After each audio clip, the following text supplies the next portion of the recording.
श्री स्वामी समर्थ मंडळी, कसे आहात? आज बनवायची होती दाल बाटी। त्यासाठी मी 1 वाटी रवा घेतलेला, 1 वाटी गव्हाचं पीठ घेतलेलं आणि असं कडक असं बॉईल केलेलं घी होतं ते त्याच्यामध्ये घातलेलं। त्यानंतर त्याच्यामध्ये घातलेलं अजवाईन, मीठ आणि हळद।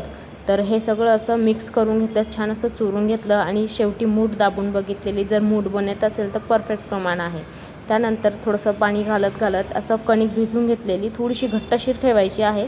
त्यानंतर 10 मिनिटं रेस्टसाठी ठेवलेलं, नंतर असे त्याचे बॉल्स तयार करून घेतले। त्यानंतर चाकूच्या सहाय्याने अशी त्याच्यावरती डिझाईन काढून घेतलेली आणि साईडलाच पातेल्यामध्ये पाणी गरम करायला ठेवलं होतं, कारण आपल्याला त्याला स्टीम द्यायची होती।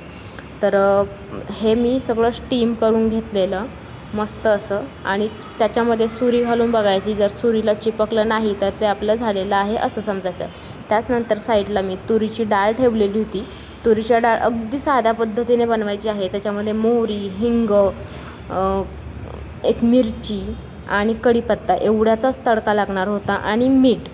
तर मस्त अशी डाळ घोटून घेतलेली, त्याला एक छान तडका लावलेला आणि त्यानंतर तोपर्यंत दाल भाटीसुद्धा आपल्या रेडी होत्या। मग त्यांना ना छान असं चॉप करून घेतलेलं, 4 पुड्यामध्ये कट केलेलं होतं, जेणेकरून खाताना व्यवस्थित खाता येते। पूर्ण अख्खं खाता येत नाही म्हणून मी 4 केलेलं। तुम्हाला हवं असेल तर तुम्ही तसंही करू शकता।